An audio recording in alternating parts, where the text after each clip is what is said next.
I feel like I should take a moment to explain why I like this game so much. The short answer is freedom and skill-based gameplay. You can play what you want however you want to. It's considered valid just as long as you're contributing to your team. This game makes a pretty big effort to cover just about any playstyle you can think of. So if you happen to be a coward scumbag, then this game has your needs covered. I personally am not a coward scumbag, but if you or someone you know is a coward scumbag, please tell them we're hiring.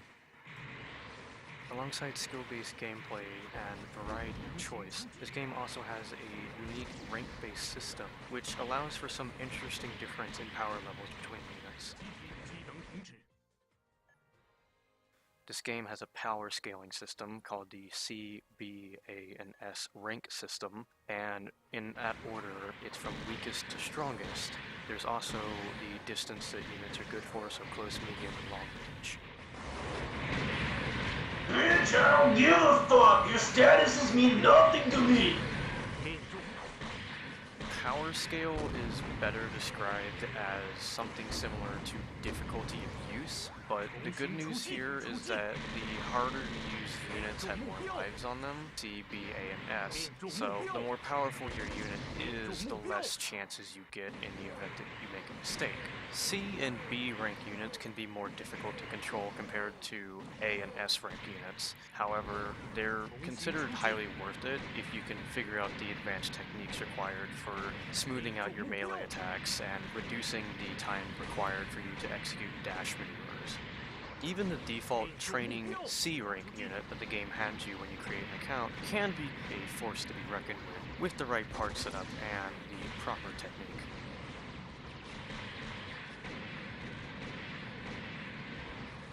My damage contribution for the team's total damage was 30% for this match, so that's not bad for a tutorial unit that you're never supposed to use past your first 5 minutes in the game.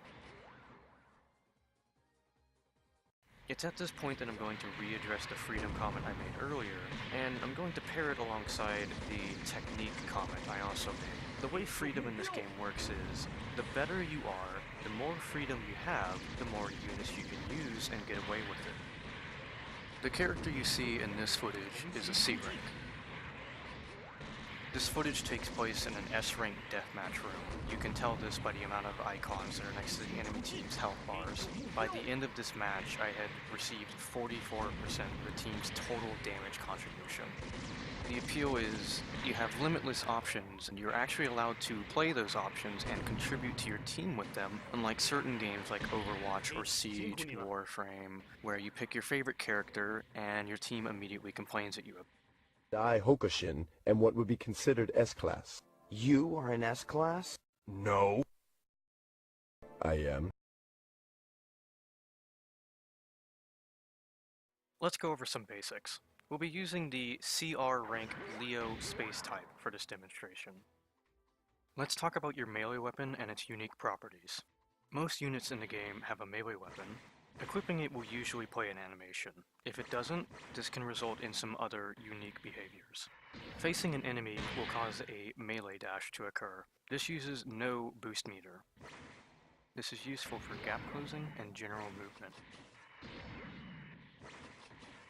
Swinging a melee weapon while on the lowest floor plane that exists on a map will regenerate your boost meter. This floor plane simply does not exist on some maps, so it is not always useful. A key fundamental of melee combat in this game is known as MCA. Here are some normal swings, so you can see the difference. And here are the same swings with the MCA technique applied. As you can see, it's a lot less stiff. This technique is the gateway to many of the higher level skill techniques in this game. How do you do it? You just change your weapon. It's that easy.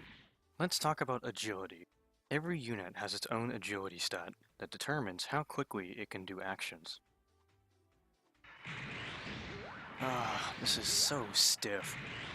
This is hopeless. There's something we can do about this, right? I'm proud to report that there is a technique for dealing with low agility. Upon activating their melee weapon, most units will play a special animation. This animation is the key. Before I demonstrate the technique, I'd like to show you once again what normal agility looks like on a C rank unit. You're putting yourself at a big risk if you go out into battle like this. Here is the technique. The difference is like night and day. All you have to do is change your weapon. It's all muscle memory. Don't worry about it. You'll get it. There's just one more thing to discuss. Normally, when you try to use a melee weapon, something like this will happen. Even point blank, it'll still happen. Even if you're retreating, the melee dash will still occur. This can sometimes leave you vulnerable, so if you want to avoid it, you'll have to look away from any nearby enemies.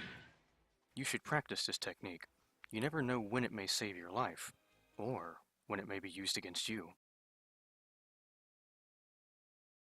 With these techniques, you can achieve results with any mobile suit. All you have to do is try. While there is a meta, the meta is mostly a suggestion of what's easy or effective, rather than what's necessarily fun. There's much more to be learned in what I've told you here, but we'll have to save that for another time. The important thing is to remember to have fun. Gaining skill in this game can be a lot of fun, and it opens up a lot of options for you. Don't let it cloud your judgment, though. You never know who you'll run into in this game, and you certainly won't know what you'll lose your next life to, or what unit they were using when they did it to you. So I wouldn't be too quick to judge other players if I were you. That man in the C rank might just be the scariest player in the room.